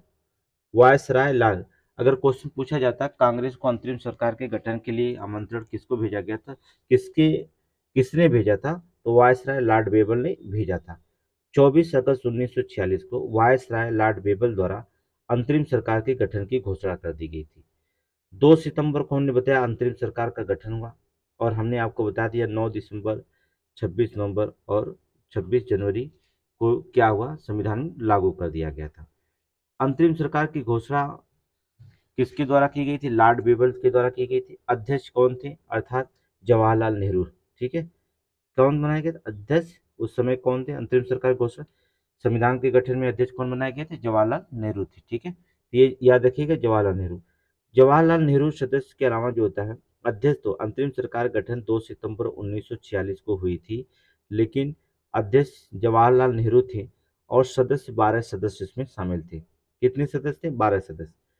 26 अक्टूबर 1946 को मुस्लिम लीग ने 5 संसदीय सरकार ने इसमें शामिल हुआ और कांग्रेस के 3 सदस्यों ने इसमें से त्यागपत्र दे दिया। इस प्रकार सदस्यों की संख्या कितनी हो गई थी, 14। ठीक है, पहले 12 सदस्य थे और इसमें जो था मुस्लिम शामिल हो गए तो कुल 17 सदस्य हो गए। बाद में 3 सदस्यों ने यहाँ से जो होता कांग्रेस से जो था 3 सदस्य ने जब इस्तीफा दे दिया तो कितने रह गई सदस्यों की संख्या, 14 रह गई। ये याद रखिएगा, आरओ में पूछा गया था, यही क्वेश्चन है, RO RO most important question यहाँ से बनता है। अब हाँ, अंतरिम सरकार के अध्यक्ष में किसको क्या मिला था, यहाँ से पुलिस में क्वेश्चन मिलता है अंतरिम मंत्रिमंडल से। अंतरिम मंत्रिमंडल आपको याद करना, यहाँ से यूपीपी का क्वेश्चन बन जाता है। यूपीपी अंतरिम मंत्रिमंडल से जवाहरलाल नेहरू मंत्री थे, किसके थे, कार्यकारी परिषद के उपाध्यक्ष के और विदेशी मामले और राष्ट्रमंडल से संबंधित मामले, इसके जो थे इस विभाग इनको मिला था। जवाहरलाल नेहरू जो थे जब मंत्री बने तो उनको अंतरिम मंत्रिमंडल में तो उनको कौन कौन सा विभाग मिला था, कार्यकारी परिषद के उपाध्यक्ष, विदेशी मामले और राष्ट्र मामले से संबंधित मामले। सरदार वल्लभ भाई पटेल को क्या दिया गया था, सरदार वल्लभ भाई पटेल को क्या मिला था, गृह, सूचना एवं प्रसारण विभाग और सियासत जो थे रियासत संबंधित मामले। पहले वह जो थे सूचना एवं प्रसारण विभाग मिला था, बाद में जो होता उन्हें गृह मंत्री बनाया गया था। ठीक है, बाद में उन्हें गृह मंत्री जो होता बना दिया गया था। तो गृह और सूचना एवं प्रसारण विभाग, रियासत संबंधित मामले जो होते सरदार वल्लभ भाई पटेल के थे। देखिए, डॉक्टर राजेंद्र प्रसाद को क्या मिला था, खाद्य एवं कृषि विभाग के मंत्री थे। ठीक है, डॉक्टर राजेंद्र प्रसाद खाद्य एवं कृषि विभाग के मंत्री थे। चक्रवर्ती राजगोपालचारी को जो था शिक्षा विभाग दिया गया था। आसफ अली बहुत बार पूछा गया, अरोड़ा आसफ अली क्या थे, रेल विभाग के थे, कई बार क्वेश्चन पूछा गया। अरोड़ा आसफ अली को क्या मिला था, रेल विभाग मिला था। जान मथाई को क्या मिला था, उद्योग तथा आपूर्ति विभाग मिला था। बलदेव सिंह को क्या थे, रक्षा मंत्री बनाए गए थे। जगजीवन राम कौन थे, अर्थात श्रम विभाग के मंत्री बनाए गए थे। और सी एच भाभा उत्खनन एवं बंदरगाह, ठीक है, मंत्री थे। सी एच भाभा को क्या मिला था, उत्खनन एवं बंदरगाह मंत्रालय उनको दिया गया था। मुस्लिम लीग के जो 5 सदस्य शामिल थे उन्हें कौन कौन से दिया गया था, 5 सदस्य इसमें शामिल हुए थे। ठीक है, तो क्या क्या उन्हें मिला था देखेंगे। लियाकत अली को जो होता, लियाकत अली खां को वित्त विभाग दिया गया था। आई चुंद्रीगर, इनको जो होता वाणिज्य विभाग दिया गया था। जोगेंद्र नाथ मंडल को विधि विभाग दिया गया था। गजनफर अली खां को स्वास्थ्य विभाग दिया गया था और अब्दुल रब नस्तर को संचार विभाग दिया गया था। ये 5 मुस्लिम लीग के सदस्य थे जिन्हें दिया गया था। लियाकत अली खां को वित्त विभाग, चुंद्रीगर को वाणिज्य विभाग, जोगेंद्र नाथ मंडल को विधि विभाग, गजनफर अली खां को स्वास्थ्य विभाग और अब्दुल रब नस्तर को संचार विभाग जो था सौंपा गया था। ठीक है, ये 5 मुस्लिम लीग के सदस्य। तो संविधान सभा का निर्माण 9 दिसंबर 1946 के घटनाक्रम में बहुत बार क्वेश्चन पूछा गया। ये मोस्ट इंपोर्टेंट 4 स्टार का सवाल है। देखिए, संविधान सभा की बैठकों की संख्या कितनी बैठक हुई थी, तो बता दें आपको 12 बैठकें हुई थी। संविधान सभा के लिए कितनी बैठक का निर्माण, संविधान सभा के लिए 12 बैठकें जो होता हुई थी आपकी। संविधान निर्माण जो होता 9 दिसंबर 1946 से लेकर के और 26 नवंबर 1949 तक ले जो होता है इनके बीच में 12 बैठकें हुई थी। पहली बैठक पूछता है तो 9 दिसंबर 1946 को हुई थी और अंतिम बैठक पूछता है तो 26 नवंबर 1949 को अंतिम बैठक हुई थी। इन बैठकों के बीच में जो था टोटल 12 बैठकें हुई थी। संविधान सभा के निर्माण की अवधि अगर पूछता है तो आपको पता है कि 2 वर्ष 11 माह 18 दिन का इसमें समय लगा था। ठीक है, 2 वर्ष 11 माह 18 दिन का इसमें समय लगा था। ये वनडे एग्जाम में कभी कभी पुलिस में पूछ सकता है, ये क्वेश्चन हमेशा वनडे एग्जाम में ही पूछा जाता है। तो अब जो तक कम पूछा जाता है इसे, नहीं तो ये लगातार कई वर्षों तक क्वेश्चन बना रहा, लेकिन वनडे एग्जाम में पूछा जाएगा पुलिस में। संविधान सभा का प्रथम अधिवेशन 9 दिसंबर 1946 में कौन अध्यक्ष बनाए गए थे, कौन बैठक कहाँ हुई थी, ये आपकी क्वेश्चन पूछता है। तो चलिए इस पे हम चर्चा कर लेते हैं। प्रथम बैठक कहाँ हुई थी, जो होता है किस कक्ष में हुआ था, क्वेश्चन कक्ष पूछता है कि कहाँ पर हुआ था। तो चलिए देखिए 9 दिसंबर 1946 को जो होता पहली बैठक हुई। ये प्रथम अस्थायी बैठक थी, ठीक है, अस्थायी बैठक थी। बैठक स्थल कहाँ था, संविधान सभा कक्ष नई दिल्ली, ठीक है, संविधान सभा कक्ष में हुआ था नई दिल्ली में, ठीक है। वर्तमान में इसी का नाम जो होता है संसद भवन केंद्रीय कक्ष कहा जाता है, याद रखिएगा। वर्तमान में क्वेश्चन पूछा जाता है कि संविधान सभा का प्रथम अधिवेशन जो होता है कहाँ पर हुई थी, वर्तमान में इसे क्या कहा जाता था, संसद भवन का केंद्रीय कक्ष कहा जाता है, संसद भवन का केंद्रीय कक्ष। उस समय संविधान सभा कक्ष कहा जाता था। कहाँ पर स्थित है, अगर स्थिति पूछता है तो आप बताएंगे नई दिल्ली में स्थित है। अस्थायी अध्यक्ष नहीं थे बल्कि अस्थायी अध्यक्ष थे डॉक्टर सच्चिदानंद सिंह जो थे, सिन्हा थे। ये बिहार के पूर्व सीएम भी वो थे, ठीक है। सच्चिदानंद क्या थे, बिहार के पूर्व सीएम थे, ठीक है। सबसे वरिष्ठ व्यक्ति के आधार पर चुनाव हुआ था, और यहाँ पर योग्यता पर नहीं बल्कि सबसे जो वरिष्ठ व्यक्ति थे उसी आधार पे।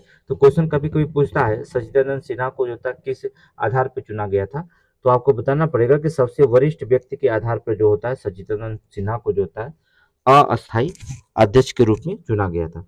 उपाध्यक्ष याद रखिएगा एस.सी. मुखर्जी थे, ये बहुत इंपॉर्टेंट है क्योंकि ये एग्जाम में ज्यादा पूछा जाता है कि संविधान सभा के प्रथम अध्यक्ष जो थे सच्चिदानंद सिन्हा थे अस्थायी, तो बताइए उपाध्यक्ष कौन थे, एस.सी. मुखर्जी थे, ठीक है। इसमें जो होता है मुस्लिम लीग ने पाकिस्तान को मांग के लेकर के बैठक को क्या कर दिया था, बहिष्कार कर दिया था, इसमें शामिल नहीं हुए थे। 10 दिसंबर 1946 को सच्चिदानंद सिन्हा की जो थी मृत्यु भी हो जाती है। देखिए 9 दिसंबर 1946 की इनकी बैठक होती है और एक दिन बाद जो होता है सच्चिदानंद सिन्हा की मृत्यु भी हो जाती है, मतलब दूसरे दिन सच्चिदानंद सिन्हा की मृत्यु हो जाती है। ये भी एग्जाम में कई बार एग्जाम में पूछा गया है। अर्थात 9 दिसंबर की बैठक हुई और जो होता है 10 दिसंबर 1946 को डॉक्टर सच्चिदानंद सिन्हा की मृत्यु भी हो गई, ठीक है। एक दिन के बाद दूसरे दिन इनकी मृत्यु हो गई। तो क्वेश्चन कैसे पूछा जाएगा, संविधान सभा के प्रथम अधिवेशन के दूसरे दिन किस व्यक्ति की मृत्यु हो गई थी जो संविधान सभा में शामिल थे, तो यही थे सच्चिदानंद सिन्हा जो अस्थायी अध्यक्ष चुने गए थे, ठीक है, अस्थायी अध्यक्ष चुने गए थे। फिर इसके बाद जो था संविधान सभा का दूसरा अधिवेशन कहाँ हुआ था, ये भी क्वेश्चन इंपॉर्टेंट है। तो अधिवेशन वही हुआ था, केंद्रीय कक्ष में हुआ था, बैठक केंद्रीय कक्ष में हुआ था, ठीक है, संसद भवन केंद्रीय कक्ष में दिल्ली में ही हुई थी। बस प्रथम अस्थायी बैठक हुआ था 11 दिसंबर 1946 को। प्रथम अस्थायी जो था अध्यक्ष चुन लिए गए थे डॉक्टर राजेंद्र प्रसाद। और संवैधानिक सलाहकार, मोस्ट इंपोर्टेंट क्वेश्चन तो संवैधानिक सलाहकार जो आरओ में क्वेश्चन में पूछा गया था कि संविधान सभा का दूसरा अधिवेशन में संवैधानिक सलाहकार कौन माने जाते थे, तो बी एन राव, याद रखिएगा बी एन राव बहुत इंपॉर्टेंट है, ठीक है। बी एन राव को जो था संवैधानिक सलाहकार नियुक्त किया गया था, बी एन राव, ये क्वेश्चन बहुत बार पूछा गया है, ठीक है। फिर उद्देश्य का प्रस्ताव की बैठक कब हुई, 13 दिसंबर 1946 को। प्रस्तुति कौन किया था उद्देश्य का प्रस्ताव, जवाहरलाल नेहरू किए थे, ठीक है। और उद्देश्य का 22 जनवरी 1947 को जो था प्रस्ताव पारित किया गया था, ठीक है। उद्देश्य का प्रस्ताव के बाद जो था संविधान में अनेकों समितियों का गठन किया गया था। इस प्रस्ताव के बाद संविधान में अनेक प्रस्ताव की समितियां जो थी, उद्देश्य का प्रस्ताव के बाद जो होता संविधान सभा में अनेक प्रकार की समितियां गठन की गई थी। इस समिति के अध्यक्ष कौन थे, बहुत इंपॉर्टेंट क्वेश्चन है क्योंकि संविधान निर्मात्री समिति जो होता है पुलिस का, ये इंपॉर्टेंट क्वेश्चन है, यूपीपी का बहुत इंपॉर्टेंट है। अगर अंतरिम बैठक में नहीं आता तो यहाँ से क्वेश्चन आएगा, इन दोनों में से जो होता है कम्युनिकेशन बनता है, यहाँ से नहीं आएगा तो वहां से नहीं आएगा, तो यहाँ पक्का आएगा क्वेश्चन। तो अध्यक्ष क्या क्या बनाए गए थे, नियम समिति, संचालन समिति, झंडा समिति, वित्त और स्टाफ समिति। इसके अध्यक्ष किसे बनाया गया था, डॉक्टर राजेंद्र प्रसाद, इन चारों का, ठीक है। समितियों में नियम समिति बनाई गई थी, संचालन समिति की जिम्मेदारी, झंडा समिति की जिम्मेदारी, वित्त एवं स्टाफ समिति, ये डॉक्टर राजेंद्र प्रसाद की जिम्मेदारी थी। तो झंडा समिति बहुत बार क्वेश्चन पूछा गया है और वित्त एवं स्टाफ भी पूछा गया, संचालन समिति केवल 1 से 2 बार क्वेश्चन पूछा गया, लेकिन वित्त और स्टाफ समिति, झंडा समितियां के अध्यक्ष बहुत बार पूछा जाता है, डॉक्टर राजेंद्र प्रसाद को बनाया गया था। दूसरी चीज था, दूसरी समितियों में देखेंगे संघ शक्ति समिति पूछा गया, संघ संविधान समिति और राज्य समिति, इन तीनों समिति के अध्यक्ष जो थे कौन थे, जवाहरलाल नेहरू थे। संघ शक्ति समिति, संघ संविधान समिति, राज्य समितियां, इसे जवाहरलाल नेहरू के द्वारा बनाया गया था। अध्यक्ष कौन थे, जवाहरलाल नेहरू थे। अगला जो होता है समिति पूछा कि यहाँ से ये इंपॉर्टेंट क्वेश्चन है, इस बार पुलिस में पूछा गया था। प्रांतीय संविधान समिति, ये देखिए पूछ दिया गया यूपीपी में, यूपीपी में ये क्वेश्चन पूछा गया था। हमने बताया कि समिति से एक क्वेश्चन आपसे पूछा जाएगा। प्रांतीय संविधान समिति के अध्यक्ष कौन थे? सरदार वल्लभ भाई पटेल। इनको और जिम्मेदारी क्या थी? मौलिक अधिकार एवं अल्पसंख्यक समिति और परामर्श समिति, इनकी जिम्मेदारी थी, सरदार वल्लभ भाई पटेल को बनाया गया था। तो कौन कौन थे? प्रांतीय संविधान समिति, मौलिक अधिकार और अल्पसंख्यक समिति, परामर्श समितियां, इन्हें जो सौंपी गई थी सरदार वल्लभ भाई पटेल को। मौलिक अधिकार की उप समितियां किसकी थी? जेबी कृपलानी थी। ठीक है, उप समिति अगर पूछता है तो जेबी कृपलानी को सौंपा गया था। अल्पसंख्यक उप समिति कौन थे? एच सी मुखर्जी थे। ठीक है, प्रारूप समितियां, देखिए ये मोस्ट इंपोर्टेंट है, प्रारूप समितियां कई बार पूछा गया। प्रारूप समिति के अध्यक्ष कौन थे? डॉक्टर भीमराव अंबेडकर। याद रखना, ये इंपॉर्टेंट क्वेश्चन है, ये भी यूपीपी में क्वेश्चन पूछ सकता है, पूछा गया है, पूछने की बात क्या है। ठीक है, प्रारूप समिति के अध्यक्ष कौन थे? डॉक्टर भीमराव अंबेडकर थे। संविधान सभा के कार्यकारिणी समिति कौन थे? जीबी मौलंकर थे, जीबी मौलंकर थे। सर्वोच्च न्यायालय की समिति क्या थी? एच वर्दा जो थे, ठीक है, एच वर्दा थे, या वर्दाचार्यार इनका पूरा नाम था। कार्य संचालन समिति कौन थे? के एम मुंशी, ये भी क्वेश्चन पूछा गया, के एम मुंशी। ठीक है, कार्य संचालन समिति कौन थे? के एम मुंशी थे। ठीक है, अगर हम बात करें तो 26 नवंबर को जो होता है भारतीय संविधान को आंशिक रूप से लागू किया गया था। याद रखिएगा, जो 26 नवंबर को हम संविधान दिवस मनाते हैं, तो संविधान को जो था आंशिक रूप से कब लागू किया गया था? 26 नवंबर को। 24 जनवरी 1950 को संविधान सभा की अंतिम बैठक हुई थी।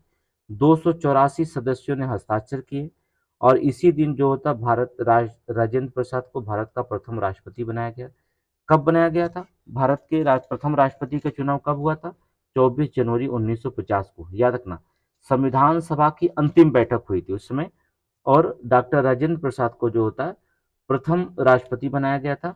26 जनवरी 1950 को जो था भारतीय संविधान को पूर्ण रूप से लागू किया गया। तो अगर क्वेश्चन इतना ही पूछता भारतीय संविधान को कब शुरू में लागू किया गया, तो 26 नवंबर 1949 को आंशिक रूप से लागू था। लेकिन पूर्ण रूप से अगर पूछता है भारतीय संविधान को पूर्ण रूप से कब लागू किया गया, तो 24 जनवरी 1950 को जो होता पूर्ण रूप से लागू किया गया था।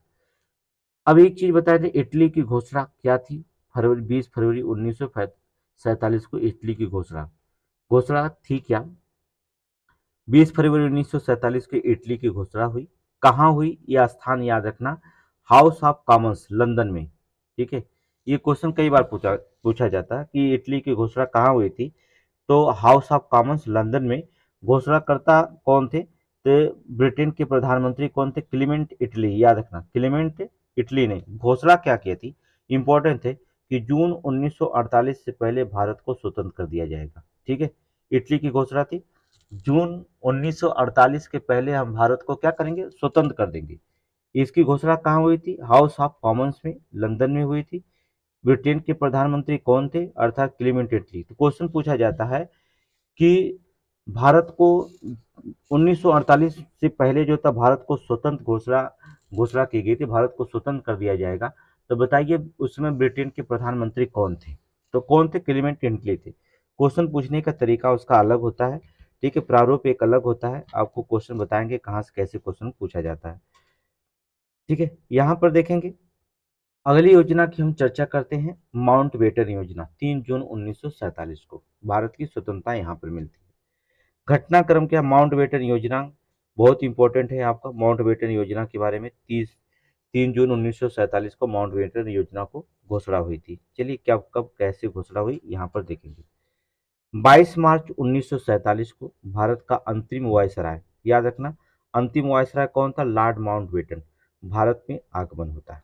ठीक है, तो क्वेश्चन पूछा जाता है कि भारत का अंतिम वायसराय कौन था? तो अंतिम वायसराय जो था लॉर्ड माउंटबेटन था। ठीक है, जिसमें इसका आगमन कब हुआ था? 22 मार्च 1947 को।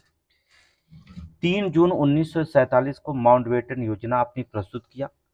22 जून 1947 को जो होता है रियासती मंत्रालय, ठीक है, क्या रियासती मंत्रालय जो होता है बनाया गया। और 4 जुलाई 1947 को भारतीय स्वतंत्रता विधेयक ब्रिटिश संसद में प्रस्तुत किया गया था। ठीक है, भारत की स्वतंत्रता विधेयक ब्रिटिश संसद में कब पारित हुआ था? 4 जुलाई 1947 को। 18 जुलाई 1947 को हुआ भारतीय स्वतंत्रता विधेयक ब्रिटिश संसद में पारित हो गया और 14 अगस्त 1947 को पाकिस्तान का निर्माण हो गया और 15 अगस्त 1947 को स्वतंत्र भारत हो गया। भारत क्या हो गई? आजादी मिल गई। याद रखिएगा। तो स्वतंत्रता की विधेयक कब पास किया गया था ब्रिटिश संसद में? 4 जुलाई 1947 को। और पारित कब कब हुआ? 18 जुलाई 1947 को। 14 अगस्त को पाकिस्तान का निर्माण हो गया और 15 अगस्त को जो था भारत क्या हो गया? स्वतंत्र हो गया। ठीक है, भारत के आजादी हो गई। यहाँ पर स्वतंत्रता माउंटबेटन योजना प्रस्तुत की गई थी 3 जून 1947 को। यहाँ पर भारत और पाकिस्तान का जब निर्माण हो गया 14 अगस्त को, तो यहाँ पर रेडक्लिफ आयोग अर्थात रेडक्लिफ आयोग जो होता है भारत और पाकिस्तान के सीमा का निर्धारण किया। यदि इसलिए इसे रेडक्लिफ कहा भी जाता है, सीमा को होता है रेडक्लिफ लाइन भी कहा जाता है। भारत और पाकिस्तान का विभाजन किया गया था किसके द्वारा? रेडक्लिफ आयोग के द्वारा। ठीक है, तो भारत और पाकिस्तान की सीमा को हम रेडक्लिफ कहा जाता है। ठीक है, रेडक्लिफ लाइन के नाम से जानते हैं। तो किस आयोग के द्वारा बनाया गया था? रेडक्लिफ आयोग के द्वारा बनाया गया था। इसके बाद रियासती मंत्रालय का गठन हुआ 22 जून 1947 को। ठीक है, अध्यक्ष कौन थे? सरदार वल्लभ भाई पटेल थे। कार्य था देशी रियासतों को भारतीय संघ में विलय करने के लिए। अब देशी जो रियासतें थी, छोटे छोटे जो रियासतें थी, देशी रियासतें थी, इनको भारत के संघ में कैसे विलय किया जाए, इनकी ये जिम्मेदारी जो होती किनको दे दिया गया? अर्थात सरदार वल्लभ भाई पटेल को। आगे देखा जाएगा, रियासतें हम पढ़ाएंगे आपको, तो उसमें बताएंगे कौन रियासतें किसमें ऐसे शामिल किया गया था। ठीक है, यहाँ पर रियासतों की चर्चा हम करेंगे। अब बात करते हैं कि भारत की स्वतंत्रता अधिनियम 4 जुलाई 1947 को कैसे पारित हुआ था। उस समय कहाँ पारित हुआ था? जब ब्रिटिश पारित, तो ब्रिटिश संसद में इसे प्रस्तुत किया गया था 4 जुलाई को। 18 जुलाई को स्वीकृति मिली, हमने आपको बताया। इस एक्ट के द्वारा भारत और पाकिस्तान का विभाजन हुआ था। विभाजन का डायरेक्टर कौन था? ये क्वेश्चन आपसे पूछा गया था समीक्षा में कि भारत और पाकिस्तान का विभाजन का डायरेक्टर किस कौन था? तो बता दें बीपी मेमन थे। याद रखना, बीपी मेमन। ये कई बार क्वेश्चन पूछा गया। ठीक है, स्वतंत्र भारत अधिनियम 4 जुलाई 1947 को प्रस्तुत हुआ। 18 जुलाई को स्वीकृति मिली। इस एक्ट के तहत भारत और पाकिस्तान का विभाजन हुआ। विभाजन के डायरेक्टर कौन थे? अर्थात बीपी मेनन। याद रखिए, बीपी मेनन। भारत और पाकिस्तान के विभाजन के डायरेक्टर कौन थे? बीपी मेनन थे। ठीक है, इस अधिनियम के प्रमुख प्रावधान क्या क्या थे? कि भारत एक स्वतंत्र देश होगा, पाकिस्तान एक स्वतंत्र देश होगा, देशी रियासतों का अधिकार होगा, वो रियासतें स्वतंत्र ये घोषित कर सकती हैं या किसी संघ में शामिल, ये उनको जिम्मेदारी दे दी गई। अंग्रेज बड़े चालाक थे कि देशी रियासतों को कहा गया है तो वो स्वतंत्र हो रह सकती हैं या तो फिर जो होता है वो किसी भी देशी रियासत में शामिल हो सकती, किसी भी संघ में शामिल हो सकती है, भारत या पाकिस्तान में। जो ये भारत के लिए एक अच्छी खबर नहीं थी। ठीक है, देखिए अब हम बात पाकिस्तान के निर्माण की अगर बात करें तो 14 अगस्त 1947 को पाकिस्तान आज़ाद हो गया, अर्थात इसका निर्माण हो गया। 14 अगस्त 1947 को रात को पाकिस्तान को सत्ता दे दी गई थी। सचिव कौन थे? पाकिस्तान का सचिव उस समय कैसे बनाया गया था? जब मोहम्मद अली जिन्ना को। और वहां का प्रधानमंत्री कौन बना? प्रथम प्रधानमंत्री पाकिस्तान के कौन थे? लियाकत अली। याद रखना, मोहम्मद अली जिन्ना को जो होता है पाकिस्तान का सचिव बनाया गया था और प्रथम प्रधानमंत्री वहां पाकिस्तान को जो बने थे वो लियाकत अली प्रथम प्रधानमंत्री बने थे। ठीक है, पाकिस्तान के। अगर हम भारत की बात करें, स्वतंत्र भारत 15 अगस्त 1947 को आज़ाद हुआ। ठीक है, भारत की स्वतंत्रता मिली। अब स्वतंत्रता में जो था 542 देशी रियासतें थी और 539 रियासतों ने स्वेच्छा से अपना विलय भारत संघ में कर लिया था। लेकिन 3 रियासतें ऐसी थीं जो बड़े गंभीर थे, जैसे हैदराबाद, जूनागढ़, जम्मू कश्मीर, ये विलय नहीं हुआ था। लेकिन अभी हम बताएंगे कैसे इनका विलय हुआ था। तो हमने क्या किया दिया, जुलाई 1947 में जूनागढ़ को जो होता है जनमत संग्रह करा दिया और जनमत संग्रह के तहत ही भारत में ये शामिल हो गया था। अब देखिए, जनमत संग्रह पूरा हुआ भी नहीं था, तब तक यहाँ का शासक फरार हो गया था। ठीक है, तो यहाँ पर हमने उसको मिला लिया। अब बात आई 26 अक्टूबर 1947 को, जम्मू कश्मीर को हमने विलय पत्र के तहत भारत में शामिल किया गया था। देखिए, यहाँ पर जो था शॉर्टकट नोट आपको पढ़ाना पड़ता है क्योंकि समय कम होने के कारण, तो शॉर्टकट नोट होगा। लेकिन जब आप क्लास अटेंड करेंगे तो उसमें पूरे विस्तृत पढ़ाया जाएगा कि जूनागढ़ में कैसे कैसे ऑपरेशन या कैसे जो होता है शामिल किया गया था, सारी चीज़ें वहाँ पर बताया जाएगा। तो यहाँ पर आप नोट्स में शॉर्टकट में ही रखेंगे। तो 26 अक्टूबर 1947 को जम्मू कश्मीर ने विलय पत्र पर हस्ताक्षर करके जो था क्या हुआ, भारत में शामिल हो गया था। जम्मू कश्मीर के महाराजा हरि सिंह ने अपने मंत्री शेख अब्दुल्ला को भारत भेजा था इसके लिए जो होता है, ठीक है। और भारत सरकार की मदद करने की शर्त पर जो होता है जम्मू कश्मीर को शामिल किया गया। शर्त क्या रखी गई थी, ये भी इम्पोर्टेंट क्वेश्चन होता है कि शर्त जो होता रखी गई थी, तो 3 शर्तें थी, ठीक है। सैन्य सेवा जो होता विदेश सेवा रखने की जिम्मेदारी है हमारी थी कि हमारी सेना रहेगी वहाँ पर, विदेश सेवा भी जो होता हमारी ही रहेगी। तो 3 शर्तों को जो था हमने लिया और फिर हमने हस्ताक्षर कर दिया, फिर जो था जम्मू कश्मीर विलय पत्र के तहत जो होता है भारत में शामिल हो गया। कब शामिल हुआ, डेट याद रखिएगा, 26 अक्टूबर। बात आती है नवंबर 1947 में हैदराबाद, तो हमने इसको जो होता सैन्य कार्यवाही के तहत जो था भारत में शामिल कर लिया था, ठीक है, जो था हैदराबाद में। इसमें चलाया गया था ऑपरेशन अपोलो, याद रखना, ऑपरेशन अपोलो के तहत जो होता है, ऑपरेशन अपोलो के तहत जो होता है हमने हैदराबाद को जो होता है, ये पेट में एग्जाम में पूछा गया था, लेखपाल के भी में पूछा गया था, तो पुलिस में भी पूछा जा सकता है। परीक्षाएं 10 सेट बनेंगे, 10 सेट में आपको पता होगा कि बदला ही जाएगा, कुछ ना कुछ क्वेश्चन होंगे, एक ही क्वेश्चन तो 10 सेट में नहीं पूछे जाएंगे, 1 या 2 क्वेश्चन जो होता है पूछे जा सकते हैं हर सेट में, लेकिन आप अलग अलग होगा, इससे दायरा भी थोड़ा अलग अलग होगा और क्वेश्चन भी कठिन हो सकते हैं, ठीक है।